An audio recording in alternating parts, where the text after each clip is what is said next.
Hello, everyone. I'm Sean Reynolds from Sportsnet. This is Scott Billeck from the Winnipeg Sun. Kenny is going to be joining us very shortly here. In the meantime, we'll get this plane off the ground and up flying in the air, thanks to the Illegal Curve boys, who always go on before us and do a fine job on a night where the Winnipeg Jets had a game that they were happy with, is what they said afterwards. But they weren't able to generate any offense. Scott, just take it away here. What did you think of the game? Yeah, I mean, there was a point during the post-game comments where I was like, did I watch the same game? I know, Jeff Hamilton from the Winnipeg Free Press, who's been on this show before often as well, thought kind of the same thing. I mean, I don't know how you can be happy with a game where you don't score a goal. You can say all the right things after it. Hey, our bounces didn't go our way. We started playing the right way. There was no even strength goals. Fair enough. There were, you can pat yourself on the back for that, but you gave up a shorthanded goal against. You allowed a lot of 2-on-1 rushes. Just kind of a lapse of judgment on the Eric Staal's breakaway at the end of the second period. So kind of had like that one. It just I don't know. I get that the Jets are trying to sell a little bit of hope after a game like that. I thought it was a bit of a dud for a game two. You got to find the offense, and they didn't find it tonight. I mean, credit to the Montreal Canadiens. They played a heck of a game tonight. Carey Price, unbelievable. He obviously saw quite a few of the pucks that came at him, but I just thought that the Jets just didn't do enough tonight. I mean, they were missing Mark Scheifele. That dominant top line that played in game one was not there in game two.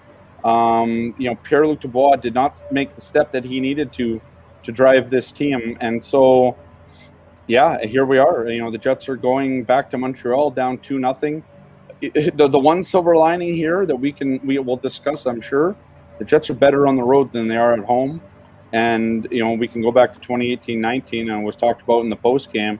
The Jets dropped the first two games here at Bell MTS Place to the St. Louis Blues, and then went on to St. Louis to win those two games to even up the series. We'll see. I mean, it's a tough ask to go to the Bell Center in front of fans, more fans than there are here, and take two from them. But it's possible to do it. But the Jets need to find their playoff game again, because it's not here right now. I find that I'm in opposition quite often to the chat room. This is one of those nights, and I know this wasn't a fun game to watch, clearly. I thought this was a really well-played hockey game by both teams. I mean, clearly, and no one should have been surprised about this. These are two teams that went up against offensive juggernauts and decided they were going to play a specific kind of game to try and beat those teams. So we take a look. That was the game that beat the Edmonton Oilers in the first two games, right? This is the game. This is the blueprint that Paul Maurice sold to the Winnipeg Jets and said, this is how we are going to win in the playoffs. So in that regard, I think the Winnipeg Jets succeeded in carrying out that blueprint tonight. Here's the problem, and we talked about this in some of the shows. Scotty, we talked about it in the preview show heading into the series. I think we talked about it after game one.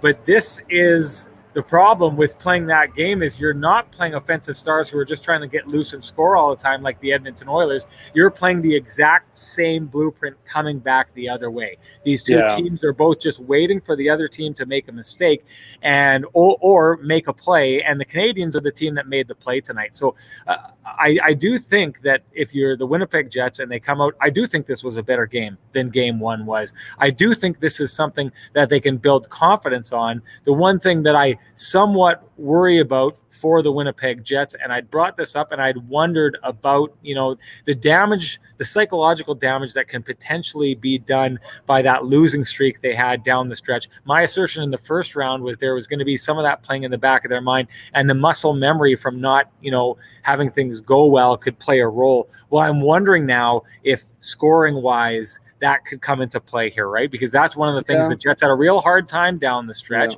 In the first first 2 games against the Oilers, it wasn't exactly barn burners. Now there's 2 games 3 and 4, where they're able to generate and able to push and almost kind of score goals at will. But clearly that's not going to be as easy against this team. And like you said, it's not going to be that easy against a goaltender like Carey Price. So I wonder where they stand in that regard, especially without, Paul Stastny out of the lineup, Mark Scheifele out of the lineup. I wonder where their heads go with the inability to generate offense. Hey, Ken's ready to go, and you know what that means, people. Uh-oh. We're establishing something here. We started it last show. We got to keep going, and if I'm being honest, I just love the song. So let's rip it out. Kenny's in the house, people. Here he comes.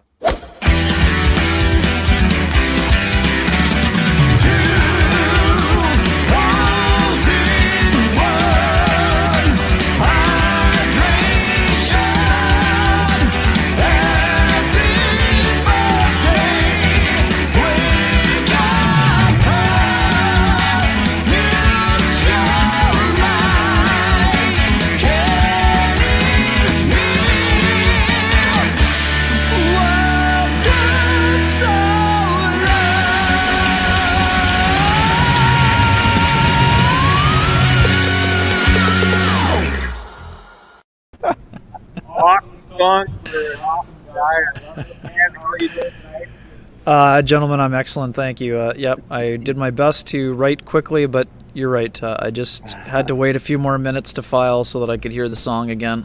Get people fired up. I love it. What took so long? It's the question. What took you so long to get here, Ken? Let's get right into it. Ken, what did you think of the game?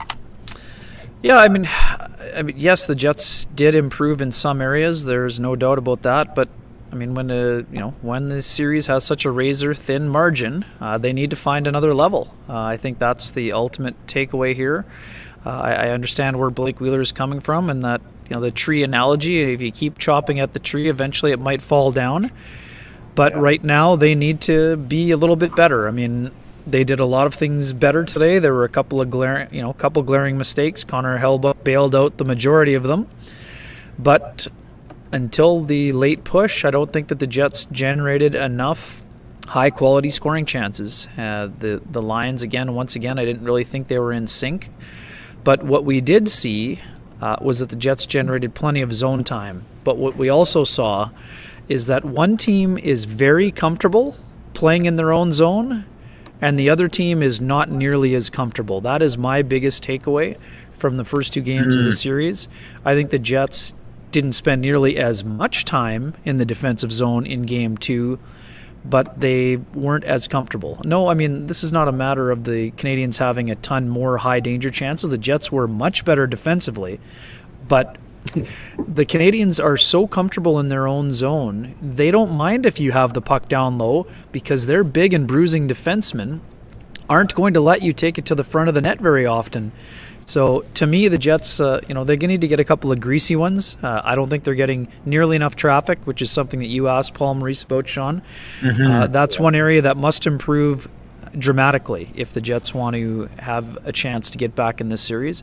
Certainly not saying that it's over, and now is when the Jets will have to try to take advantage of that rest factor that they have over the Canadiens. This is the time when the Canadiens could potentially be tired, but what the Canadiens did so well is build that cushion that even if they might be tired, now we know that they have a 2-0 cushion. So I think it'll be interesting to see how the Jets respond. No, there was not a ton to write about. We did our best.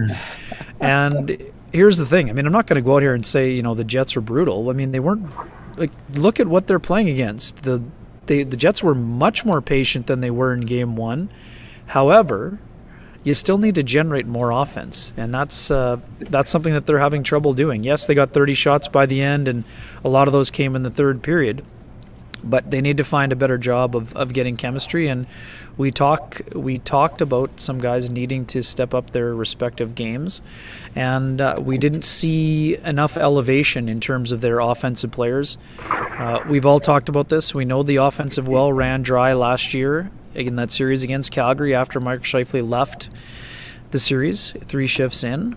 And the Jets are going to need to find a way to grind through this and get their offense going. And here's the other part. One of the areas they should be able to do that is on the power play. Not only did they not score on the power play, they give up the only goal of the game while shorthanded on another one of those confusion plays where Kyle Connor wasn't sure who he should check, and then he checked neither player, and then he had a flyby, and the puck goes in the net. I mean, he goes after Tyler Toffoli there, and he flybys, right? Like, I think it's not a bad play. He can take him, but he needs to take him then. Exactly, right? He has to at least get a body on him or take the puck. Like, you have to remove man from puck there. And the problem was Josh Morrissey. We talked about this, Kenny. Josh Morrissey is set. He knows he's going to block a shot. He's going down already. If you watch the replay, he's there, ready to go. As soon as Connor comes in, Toffoli sees it in the periphery, makes a nice, little toe drag, and then rips the shot. Josh Morrissey's way out of position now. I mean, I do blame Kyle Connor for that goal because it's not Josh Morrissey's fault. Josh Morrissey did everything he needed to do on that goal to try and make a stop, and Kyle Connor negated that by his little flyby there. Guys, what do you think of this comment here? Line chemistry was poor tonight. Let's get into that. Let's start with line one. A lot of people calling out Pierre-Luc Dubois.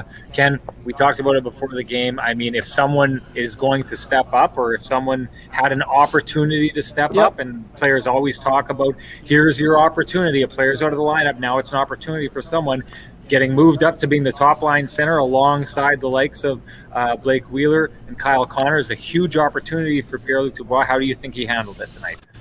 Yeah, not as effective as he needs to be, I think, is how I would describe Pierre-Luc Dubois' game. As we've often seen, there was a flash or two, and he was involved at times physically, but he just did not have much going. His legs don't seem to be at a place where this is a big, strong power forward who is a strong skater, and right now he's not moving with any ease, is how I would describe it.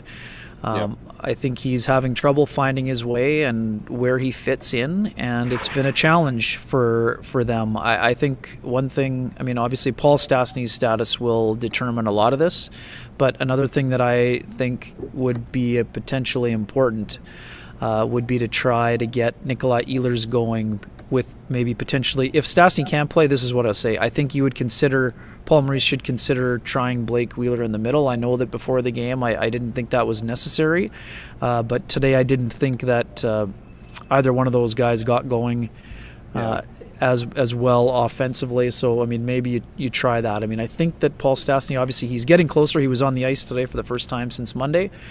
They miss him immensely, especially with Mark Scheifele gone. It's going to take greasy goals. I mean, they just didn't see... Christian Vesalainen, I thought, did a really nice job on a lot of fronts. Really, really nice job on the forecheck, especially in the first period. He earned himself a promotion up into the top six. Soch mentioning here, I mean, Dubois, that's why I mentioned his skating. He's not skating the way that I expect him to skate and how I've seen him in his career. So is he injured? I mean, it looks like he's not fully healthy is what I would say. It's almost impossible to know. We're not in the room. We're not seeing guys walking around. I don't think he's skating at a level we're used to seeing him at. So is he banged up? Possibly. I mean... I think we got to give Montreal some credit here, too. They did a very good job of separating. So anytime that Pierre-Luc Dubois brought the puck anywhere, somebody was on him, right? And you're right. I mean, he didn't have the speed to kind of turn a guy, get past him and all that. But Montreal did a very good job tonight of negating Pierre-Luc Dubois' any power forwardness that he has by just getting a man in front of him. And I saw it just time and time again, just watching, guy was in front of him. He couldn't move forward anymore, right? Like, it was just a lot of good separation of a man from a puck. And that stymied him, right? And so maybe you are right. I mean, maybe you do look to Blake Wheeler. You're at the point right now where down 2-0, you don't want to sound all the alarms, but you're pretty close, right? Because, at this point, you got to try something, especially if Stastny, like you said, doesn't come back. They need to get that offense going. Guys, Jets need to change something in this series, and maybe it's time to do this. I'm jealous because I get to hear Kenny's awesome theme song. I want to hear mine, so let's see if we can switch this up. Let's turn this into a Sean's headband version of the Kenny and Renny show and see if we can switch things up for the Winnipeg Jets. Here we go.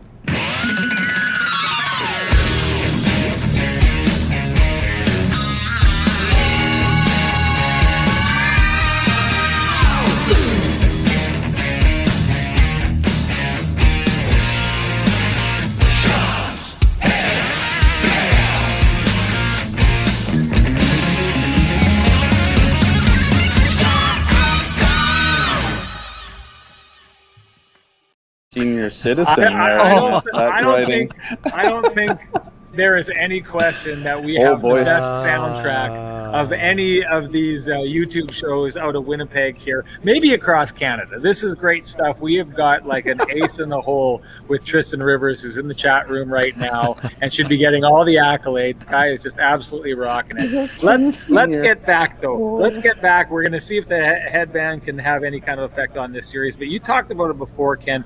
I wanted to get to the question of, can the Jets wear the Habs down in this series? Everyone's expecting them to be tired. The Jets had to rest.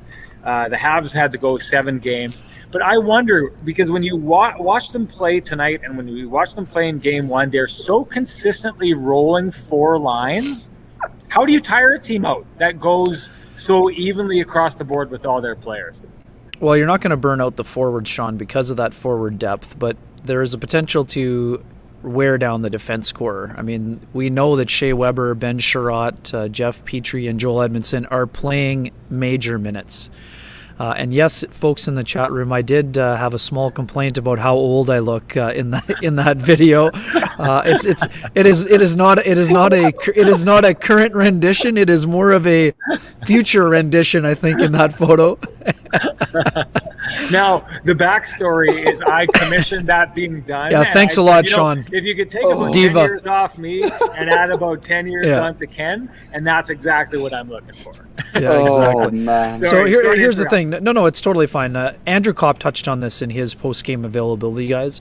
The fact that those top 4D are playing so much for the Canadiens that eventually they could get worn down, but they're big and strong guys. They're used to playing big minutes. So I don't think that the Jets are necessarily exacting as big a physical toll as they would need to do. I mean, let's not kid ourselves. Shea Weber is a pretty big, strong man. It's hard to wear a guy down when you're that size. But the Jets need to keep getting pucks behind them, make them turn.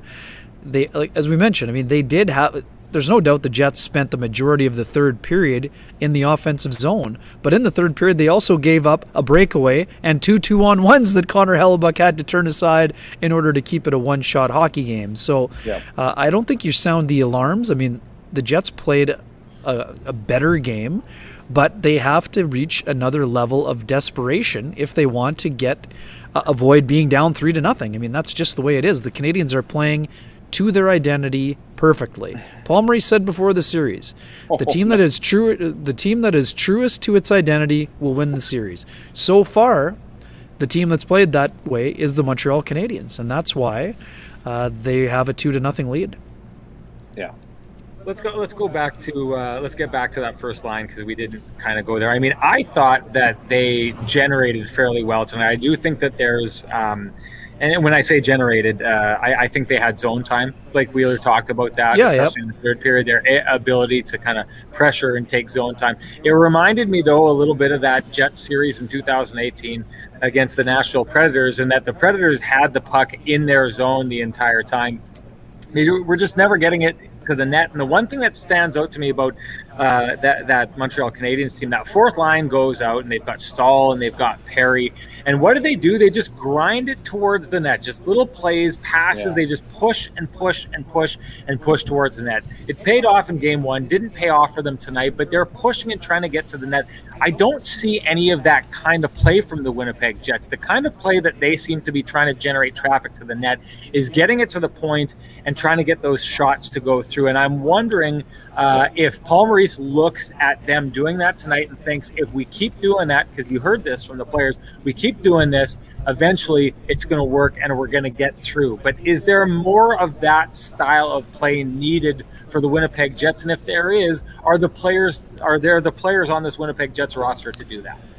Yeah, the low to high is a good area to generate some offense, but that only works if there's traffic, and the Jets aren't doing a good enough job of getting to the front. And then secondly, they're also, those shots are getting now the Canadiens are in shot lanes. At the times when the Jets did have traffic, the shots aren't getting through because of the blocks. So that was the other part of it. Robert Starr, the Canadiens' fourth line was excellent at times again. I mean, Corey Perry, I think, got a couple times he had a bump up. I mean, those guys are playing very well. People don't like it, and yes, there was definitely a sales job involved, but Perry, drawing a minor penalty. I mean, flopping away. I mean, that was a smart play by a veteran player.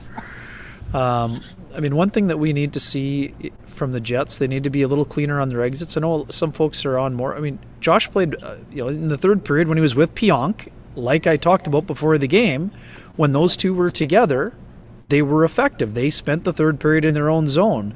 When Josh was playing with Tucker Poolman, there were the same types of challenges we have been seeing for the last 2 seasons. So I think that a shake, you call it a shake-up on the back end, call it whatever you want. I think that actually Poolman and Forbert together were pretty good. So just start with Pionk and Morrissey.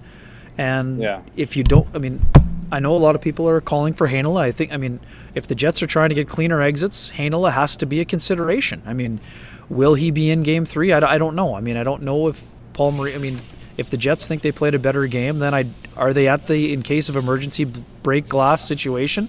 Well, we're only going to see on Sunday at 5:00. At this point, I understand it's all your eggs in one basket. I would put Pionk and Morrissey together out of the gate. I think that you saw enough from Poolman and Forbert together. Poolman did a nice job. He had actually one of the better chances. I mean, he had a nice shot that got through, creating that big chance. Sean, you talked about it. Derek Forbert had a really good chance off of it. I would try those guys together and see what happens. And in terms of the third pairing, I mean, would you see the Jets playing Stanley and Heinola together on the third pairing? It seems unlikely, but what other choice do you have at this point? Well, I mean the other choice you have is to put Heinola. The other choice you have is to put Heinola with Morrissey. Right. I mean, that's the other choice. I mean, because I don't know if you don't necessarily have to put Morrissey and Pionk together if you put Heinola with Morrissey, because I think again we've talked about sample size here, but we've seen good things from those two. So let it go, like let it happen. See what happens. You can always go to Morrissey and Pionk. That option is always there, right? So I think you put Heinola in the game and then you figure it out, because I mean you need that offense. Like there were zone exits and zone entries tonight were atrocious from the Jets, in my opinion. I mean, they were a lot of dump and chase. Sure, they won some board battles at times to keep those going, but nothing was clean, right? And then when it was, there's a couple times I saw Derek Forbert get a nice pass. He takes it into the zone. There's nobody there, right? There's nobody there, so he flubs it in and tries to get it down low or puts it to the opposite side of the ice, and then they just lose possession. They need a little more offensive awareness on the ice, and it's just not there right now. And the one thing, too, folks in the chat room, we're not blaming the Jets' defense. No, they gave up one goal. It was shorthanded. We're not saying they were terrible, but there were some challenges. And in a search at a time when the Jets are having trouble generating offense, we're looking for solutions in terms of trying to generate a little bit more offense. I mean, we know the Habs play a very, very solid trap game. They do an excellent job of being aggressive at the defensive blue line. They keep the front of the net clean. So that means you need to try to generate some more opportunities. And then we talked about it too. I mean, the Jets didn't have a ton of opportunities, but when Kyle Connor had a 2-on-1 rush, Ben Sherratt makes an outstanding play. Kyle Connor, instead of shooting, he tries the toe drag. Sherratt stretches out, makes a really smart play. But we talked about this in the first series. There were times when the chances were there, but they didn't bury them, right? I think of the first 3-on-1 rush that the Jets had at the end of the first period in Edmonton when Scheifele fired it over the net. This is a similar chance. I mean, I don't think the Jets are intimidated by Carey Price, as one of the suggestions was on the Zoom call, but I think they need to do a better job of digging in a little bit more. I mean, we know it's a challenge without Mark Scheifele, without Paul Stastny. The reason why I mention Heinola is because his mobility and puck-moving ability are two things that could be an asset against a team like the Montreal Canadiens. Is there a risk involved with playing Heinola? Of course, but right now everything is a risk for the Jets. So, exactly. Let's see what happens. You know, I talked to Sarah Oleski after the game, and she asked me the question, like, what did you think the Jets' greatest chance was in that game? And I think it was probably Derek Forbert getting that clean look. I was thinking as he walked in, it was like, seriously, is Derek Forbert going to be the guy who scores in back-to-back games to kind of give them a chance? But to her point, there wasn't a lot. I didn't think that there was a lot. I think Winnipeg's best chances in the game never actually materialized into shots because they tried to get a little too cute. One too many passes, right? because there was a couple times in this game. I think there was one Christian Vesalainen shot, one Kyle Connor he should have taken, but he tried to make a cute pass. Blake Wheeler, I think, made one as well. Like, I think that was the part of the problem, is the Jets created these opportunities for chances and then squandered them by trying to make that one nice pass to set up a nice goal. If we go back to round one, when the Jets were able to get away from that, they were able to find, you just need to take the shot that's available to you, not try and make one that's a little bit better, and then try and get pucks on goal and then crash the net. The Jets didn't really get any second chance opportunities tonight, and I think that was a big problem because Price sees a lot of things, and then the other part of Carey Price is that when he doesn't see it, he's so sound positionally, a la Connor Hellebuck as well, where you have to make sure that second shot is going on net, that rebound opportunity is getting on net. That's how you beat a goalie like Carey Price, whether he's seeing it or he's not seeing it. And the Jets just weren't crashing the net hard enough tonight. Yeah, and one quick one. Sorry, Sean, before you get going here. There's a question about Sherratt, in Chevy's memoirs saying he blew it not keeping Sherratt. The Jets made an offer that they offered more guaranteed money, but it was a lower AAV and it was one additional year. And in the end, Sherratt's camp decided to take, obviously they took a higher AAV and bet on themselves to become a free agent a year earlier so that he could potentially cash in with one more contract rather than be a year older. So, and if we've talked about this before, if the Jets had known Dustin Byfuglien was not coming back, the Jets would have raised their offer and matched the AAV that the Canadiens offered. So I think there were other circumstances, but do the Jets miss Ben Sherratt? They absolutely do. They miss his big, all the things that he's brought to the Canadiens, that big, strong body on defense. I mean, he'd be a perfect partner for Neil Pionk right now. This comment by Jeff saying Maurice is getting out-coached badly. I mean, I don't see this, and I know that you guys touched on this earlier in the show. The 2-on-1s, the breakaway, they look bad, and they are, right? But to me, that's the point of the game where they're opening up and they're starting to, their risk profile is going up at that stage. That's why those happen. Before that happens, it's basically the same game played by both teams. The Canadiens just scored first, right? And it's not like it was a clearly obvious play that they got through on. It was a really nice play, made a nice shot, but they got the first goal, and then that was just it. They tried to grind down. The opportunities they got after that were based on the Jets having to take risks to try and get up ice and score the goal. This is similar to what we were talking about in that first round series. These are 2 one-goal games, right? Like the Habs score into an empty net to win 5-3. It's a 1-goal game. Tonight is a 1-0 game. I don't see that Maurice is getting out-coached badly in this series. I see that these are two teams playing very similar games, very similar tacts regardless. They're trying to wait for the other teams to make mistakes. Now, mistakes were made afterwards, and I've gone through it. I think those mistakes were made because the risk profile is going up. But I didn't see a lot of mistakes made by either team here tonight. And so I don't know that there's that staggering of a difference between the way coaching is going. Maybe the Canadiens are executing a little bit better. Definitely in game one, the Jets didn't come out with the fire that they needed to come out with. That's, to me, the biggest difference in this series, because this game to me tonight is sawed off. I'd said it before you got on, Kenny, when Blake Wheeler's talking about there being reasons for hope and them liking that game. I don't disagree with that. I think that the Jets are feeling like if they can take that same game they played tonight, replicate it tomorrow, have a couple tweaks in their own zone so that they can move the puck better and maybe do a couple more things to get to the net, that they like their chances. Anyways, to move on from that, too many people in hang on. Just one thing. Jeff, how about some examples? Where are the examples? I'll give you one, Kenny. No, not you. Okay, sure. Well, but I'd like Jeff, it's easy to say a guy's getting out-coached. Jeff, I'd like a few examples in the chat room, and maybe we'll debate if we believe what you're saying. Scott, go ahead. The only one example I'll give, that I thought that was obvious tonight, is Montreal's fourth line was playing so well against the Winnipeg's fourth line that Paul didn't make the change. And the one thing that in my counter argument to Kenny when we were talking about this in the box tonight was, well, who else are you going to play the fourth line against then if they can't even handle the fourth line of Montreal? But I think Montreal's fourth line feasted on Winnipeg's fourth line, and that was one of the battles coming into this series. The Jets' fourth line actually probably got a little worse with Jansen Harkins. I think they played well with Matthew Perreault there. It wasn't there. That would be the one part where I don't think Maurice pivoted. It's a fourth line battle. Don't get me wrong. It's not the be all end all, but this fourth line for Montreal is actually pretty good. And you saw that in the first round against Toronto.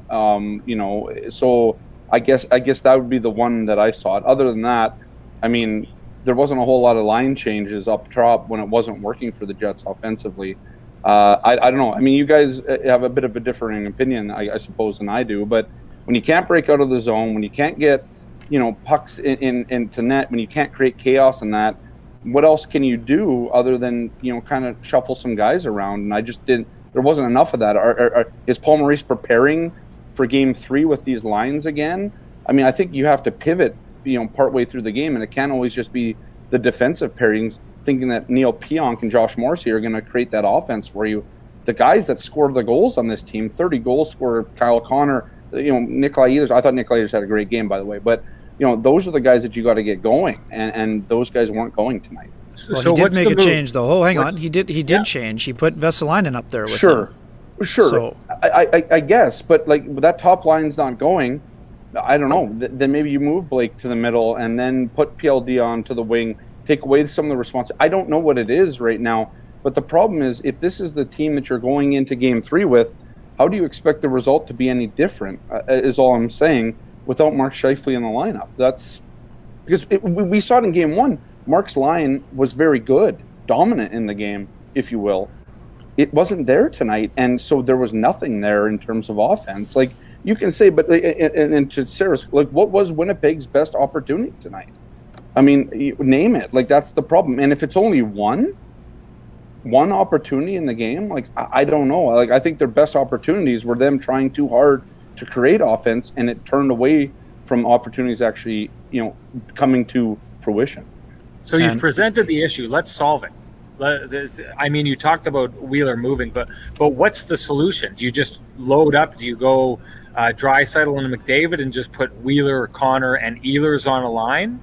The thing I wonder about here is if we're in this situation where you're not sure Stastny is going to be back, and we know that Mark Scheifele is not going to be back for another 3 games. You've moved Pierre-Luc Dubois up and said, okay, this is your time. If you get halfway through that game and say we're not generating enough, and you move him to the wing, I just wonder what psychologically it does to that player.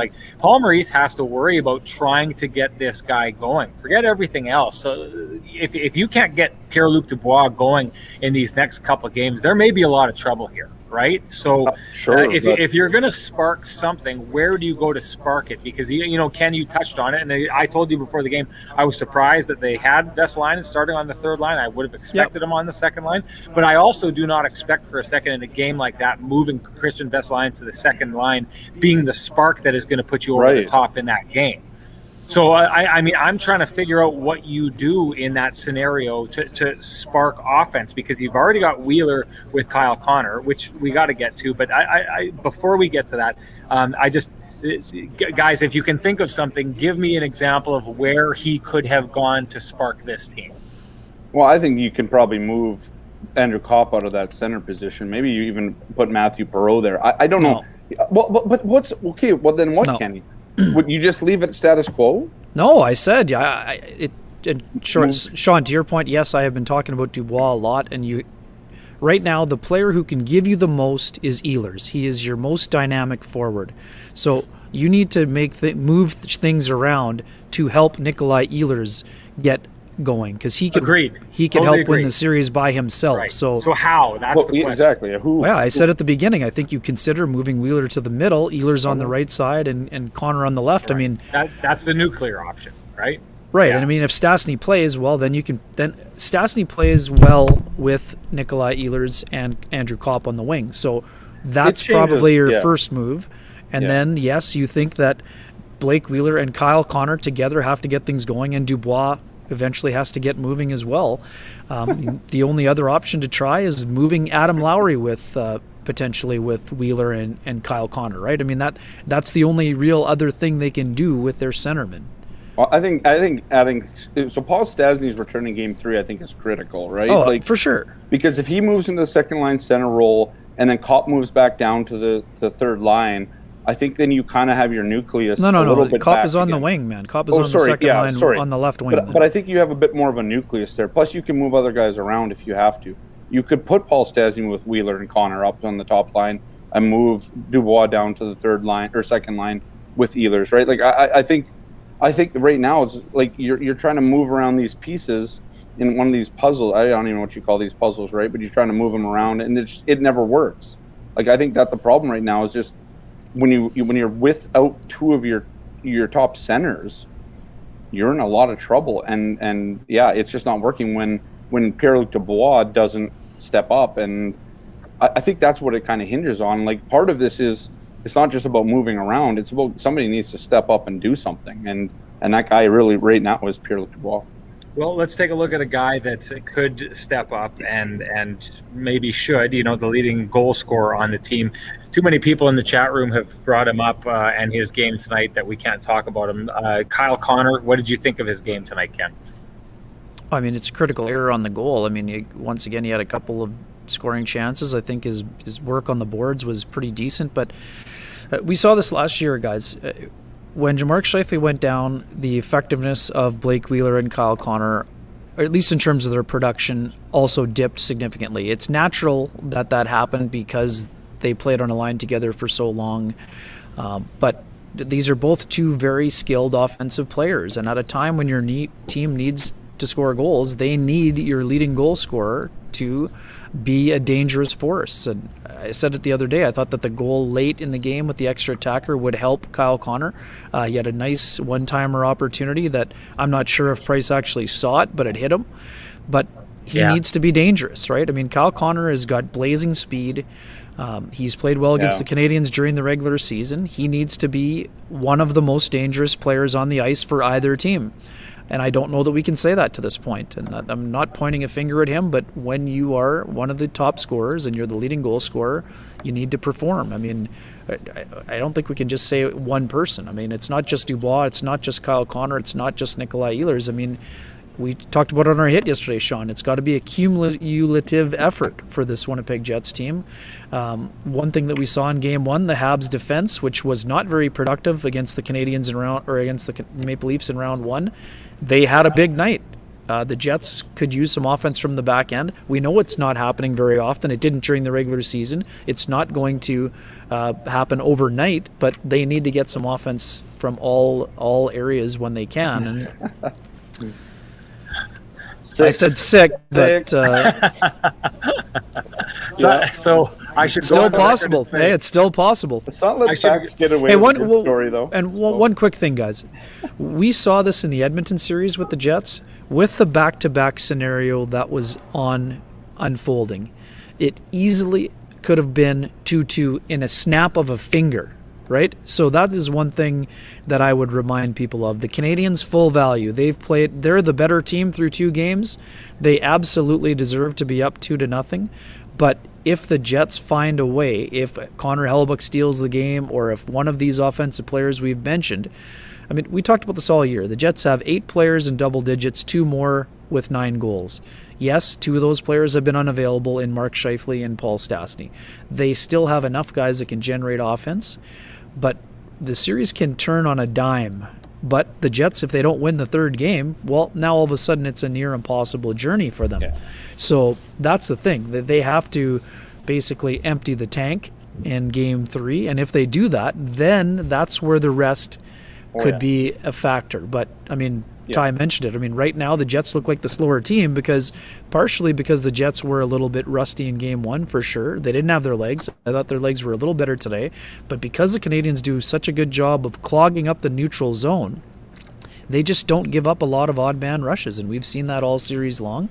And they're going to have to find a way to enhance that speed game while also not cheating for offense, right? I mean, that's the big thing on the horizon. Well, the fact that they were cheating a little bit tonight and they ended up in those, a couple of 2-on-1s and that little bit of a breakaway, is that a sign that the Canadiens are getting to them, that their faith in the ability to generate offense the right way, like Paul Maurice likes to say, is not very likely against this Montreal Canadiens team, and they're now starting to feel like they need to take more chances? I actually personally thought the Jets were much more patient in Game 1 compared to Game 2. However, yes, there were still, three glaring errors that ended up in odd man rushes, I guess. But I thought in terms of their patience, they did a better job on that front, even though it didn't lead directly to offense. I thought their puck management was improved despite those 3 critical mistakes in terms of their puck management. Can they stay the course? I mean, that's the big question. If they don't, they're going to lose Game 3. But if they are able to remain patient and improve, incrementally in a couple of those pivotal areas, then they have an opportunity. And I mean, someone else mentioned this. I mean, in a game where offense is tough to come by, your power play has to put up some points for you. You can't give up a shorthanded goal.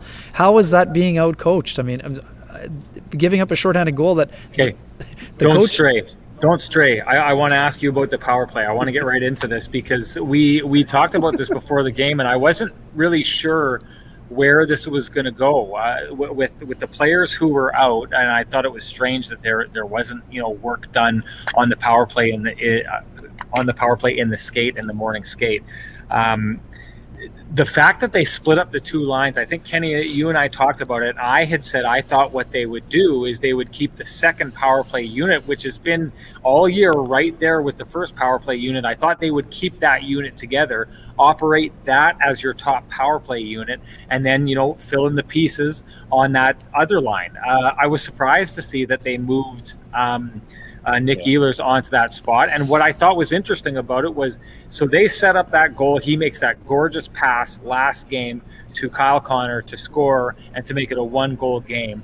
I thought that actually damaged the way that power play worked today, because there was a couple times the Montreal Canadiens were leaving Nick Ehlers up in that high spot where he gets the puck, does a button hook, and then because he's so far away from everyone, he lets the box of the Montreal Canadiens move on the other side of the ice. The pass comes over, and then he skates in and shoots. Well, he skated and shot the first time. It looked extremely dangerous. Carey Price made a really nice save. And then after that, I don't think he shot that puck again after that. He was constantly trying to force it over and recreate that pass that he'd done before. I thought it was problematic because that secondary power play is built on just getting it to Nick Ehlers and let him shoot again and again and again. The first power play is based on moving the puck around, trying to set up Kyle Connor on that one-timer, trying to move it down low to Blake Wheeler and get it up front for the shot from the slot like they tried to do with Andrew Kopp. But why would they not have just left that secondary power play unit alone and tried to fill the spaces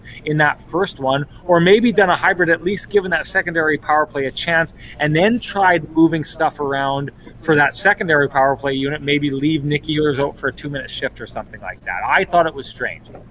Not for me. I mean, I think that when the top unit is missing Scheifele and Stastny, you need to give Nikolai Ehlers an opportunity. We've talked about this all year. But shouldn't he get the opportunity on that second unit, which is his unit, built on him scoring? Right. Why can't the first unit or the second unit become your first unit then, in lieu of not having Scheifele and Stastny? Like, I think, again, this might be, and to Jeff's point in the chat here, a thing about out-coaching, right? Exactly. Are you answering your own question about being out-coached? Kevin Crellin, Kevin Crellin says, are we answering our own question on being out-coached? Like, why?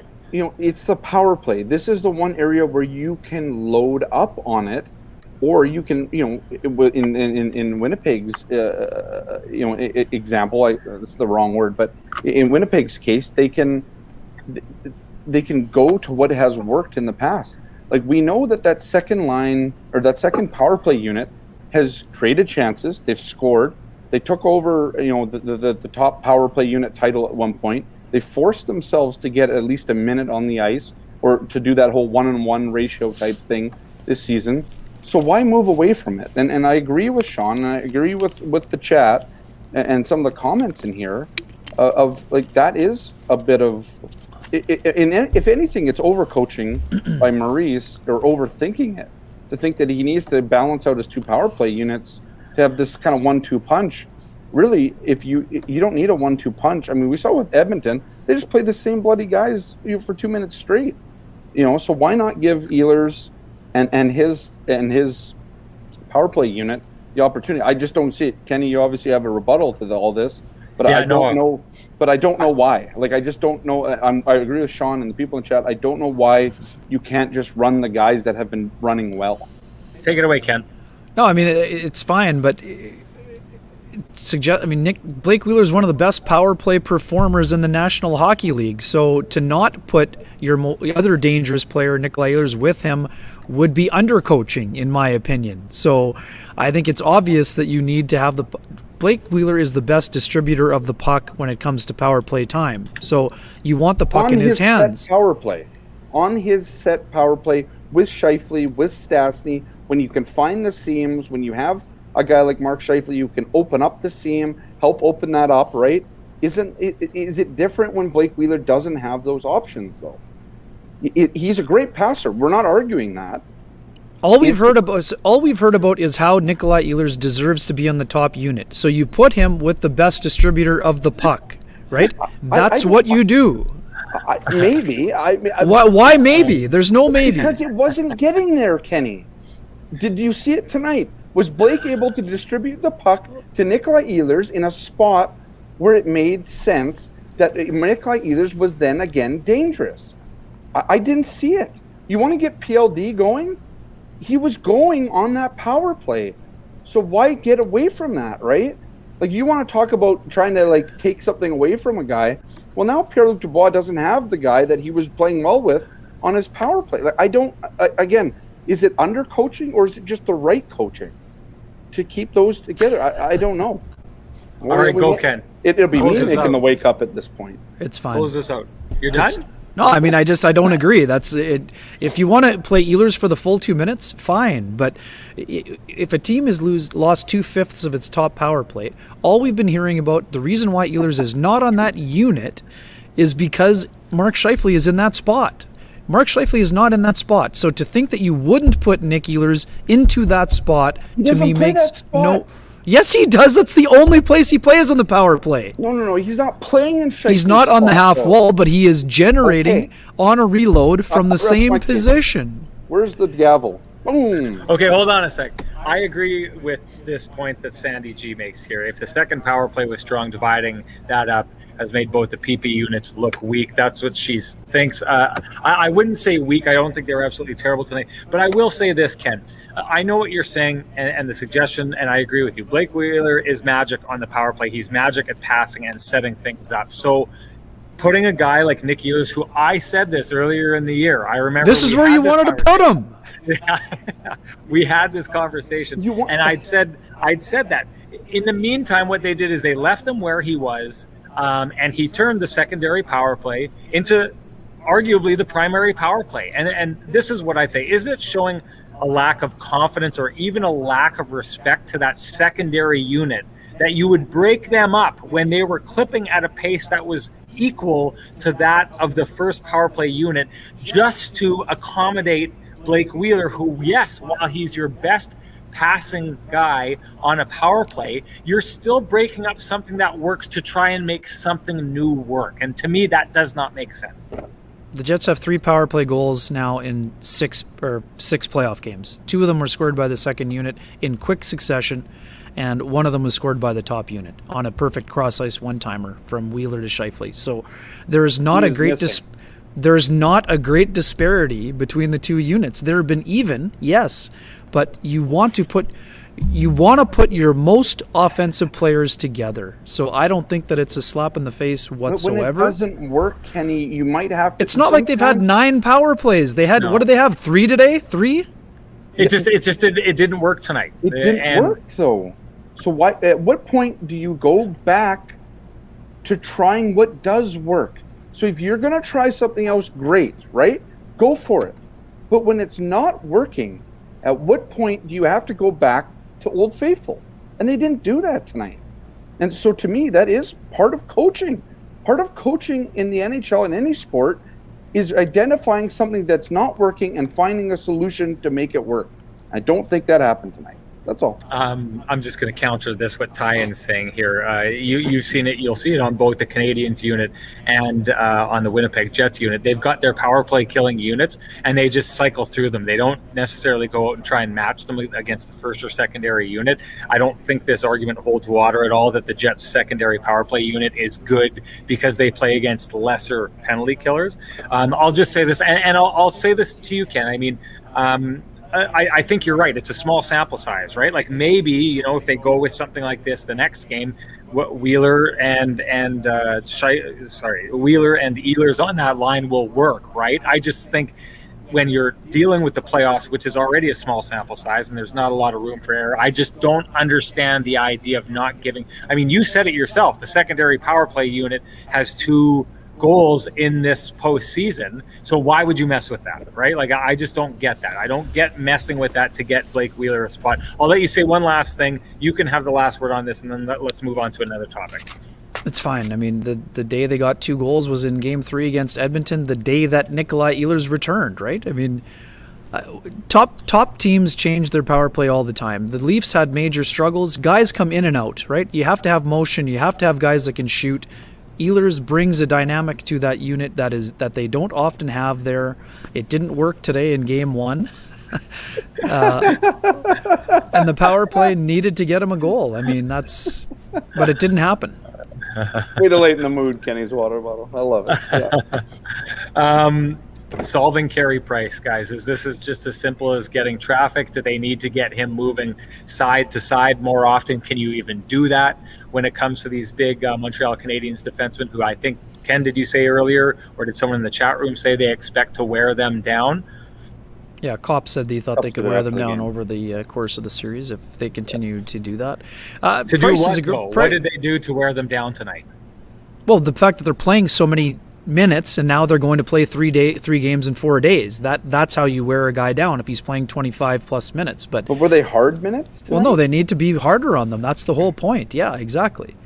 And John, you're right. You said it. I mean, Paul Maurice was straight up admission. Of course, that's the one thing that they need to do is get more traffic in front. That's an area that they can improve on dramatically, right? I mean, that's how you score dirty goals in the playoffs. You got to get some greasy goals. You're not going to be scoring.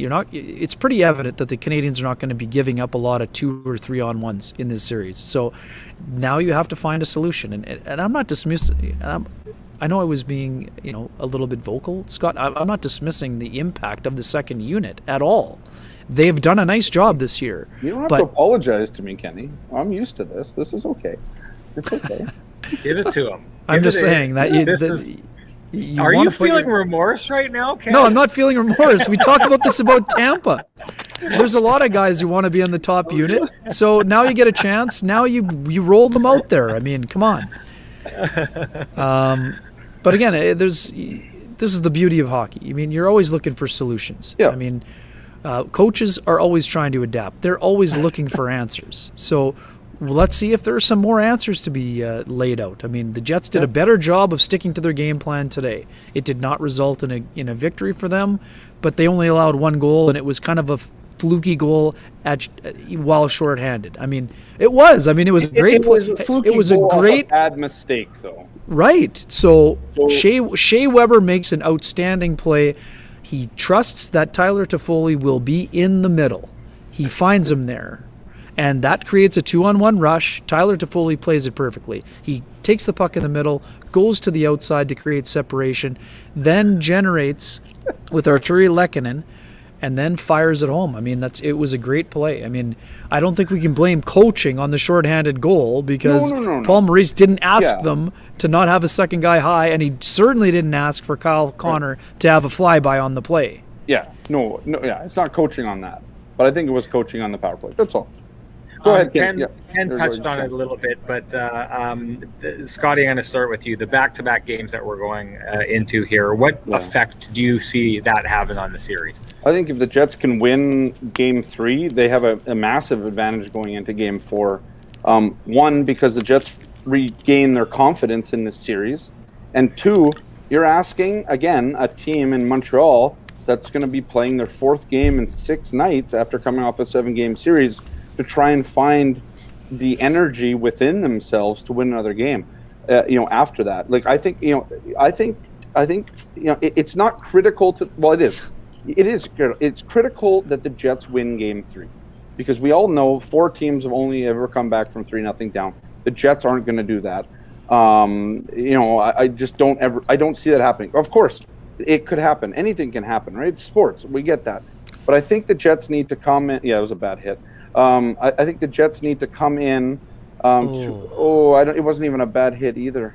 No, he tripped him. No, he tripped him. Yeah, sort of. Sorry, we're watching Zach White. Everyone, these guys are watching the Colorado Vegas game right now. But anyways, just in case you were, just to finish. If you're trying to convince the audience to turn off the show and go watch the TV, Scott. Well, I'm not. Sorry, Kenny was looking too. Get going. Keep making your point. Anyways, I think Game 3 is critical. You have to win it, not just because going 3 down. I think if you can win Game 3, you can come back to Winnipeg at 2-2 for Game 5, because I think that, as Andrew Kopp said, Montreal runs out a bit of a gas in Game 4, so I think they probably lose that game either way, but you want it to be 2-2 and not 3-1. Are the Jets doing enough, though, to tire the Canadiens out to make it any kind of scenario where they can take advantage? I mean, do the Habs look tired at all? No, I didn't think so tonight. I mean, maybe a little bit. Like, I think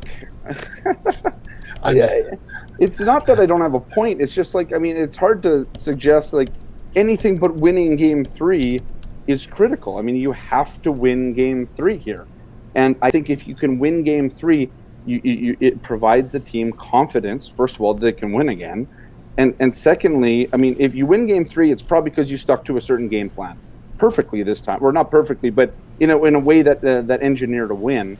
And then I think you could take that into Game 4. And I think part of winning Game 3 is tiring out, taking it to Montreal a little bit more than they have in Games 1 and Game 2. I think it is being more physical. I think it is making Shea Weber and Ben Sherratt play harder minutes.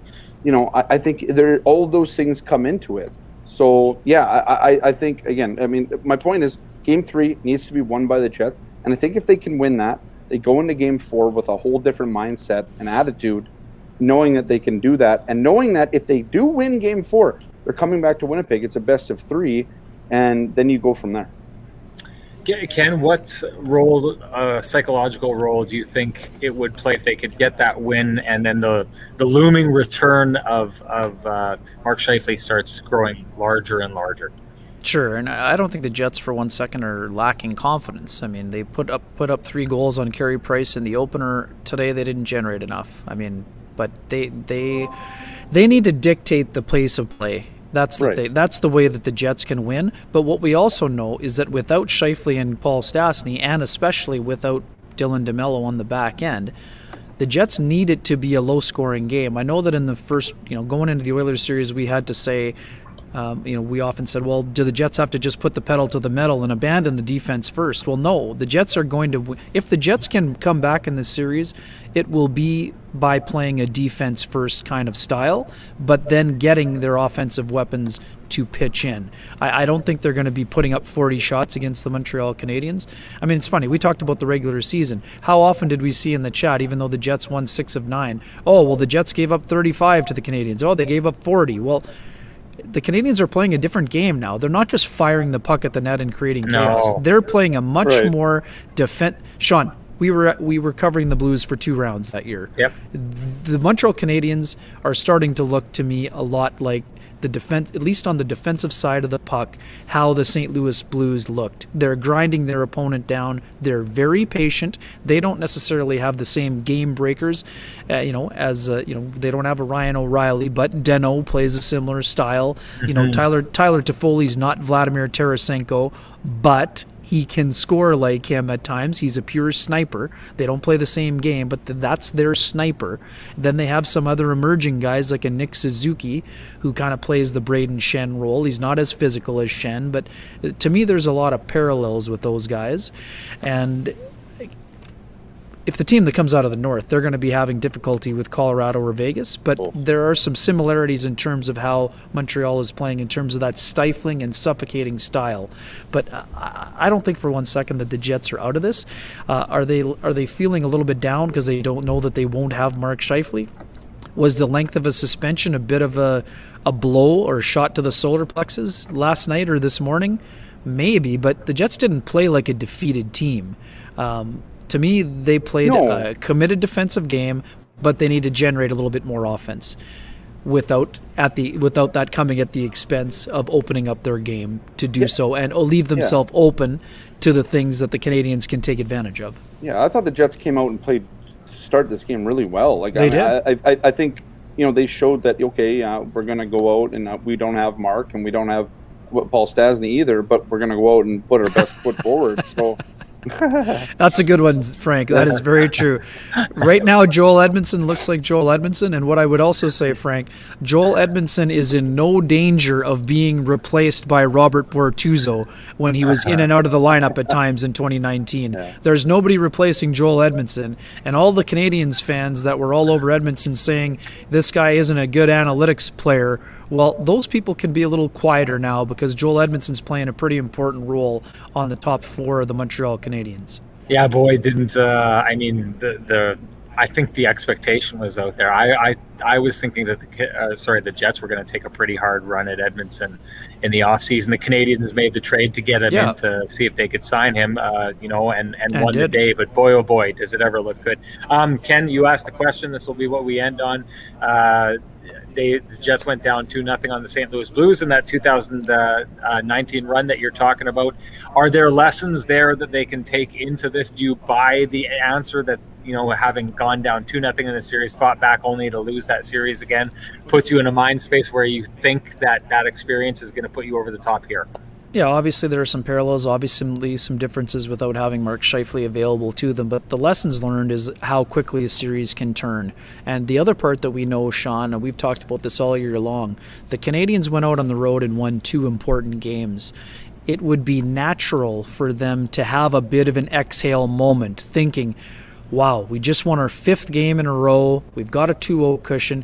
Of course they're going to want to try to, put the clamps down on the series, but it's only human nature that the Jets would be the more desperate team in Game 3. And all of a sudden you win Game 3, as Scott mentioned. You win Game 3, the next game is the next day. Things can change awfully quickly. The other thing that the Jets would have obviously learned from that series is that when they got a lead in Game 5, they needed to keep the pedal down, and that's something they did not do in Game 5, losing it in dramatic fashion, and then they really had nothing in Game 6. So we've talked about this all year. All the teams in the North had flaws. The Canadiens exposed the Toronto Maple Leafs flaws in Series 1. At times, the Jets exposed the Oilers' flaws in Game 1 or in Series 1. Now, so far, the Jets have not been able to get back to that level. Can they reach that level? That will be the difference between this series potentially being 2-1 or the Jets facing an incredibly steep hill to climb. Yep. Okay, that's let's shut her down. It's funny you're saying every team has flaws. The question becomes, what's the Montreal Canadiens' flaw right now? I know they're not the highest scoring of teams, but they are playing a brand. They are on point. They've been generating game after game after game that's been looking the same. They have their blueprint down. It's going to be tough for the Winnipeg Jets to get back into this, but I'll say what I said at the beginning of the show. I buy what they were saying about having hope and having belief based on that game. I think they improved greatly over the first game. The idea of them improving, leaps and bounds beyond that, I'm not sure that's there. I think it's going to take a patient game. I agree with Paul Maurice that it's going to be another grinder into the next game. Thank you, everyone, for joining us. We will be back. I'm going to be in Montreal. We're going to have to try and pull this off in different cities, but we're going to do that. We'll do our Instagram hit 45 minutes before the next game coming up on Sunday, and we'll do our post game at the same time. We'll get that going roughly an hour and a half afterwards. Usually we try and sync up with the Illegal Curve boys and head off the show at the same time as them, but we hope to see you all there. Enjoy your Saturday. It's going to be a hot one here. It's hot. I haven't even looked at the weather, but anyways, everyone enjoy your weekend, and you know what? It doesn't make sense to do it right now, but I'm going to do it anyways because I love the song. I'm going to end us on the Enter Kenny music. Thanks for joining us, everybody. We'll see you next time.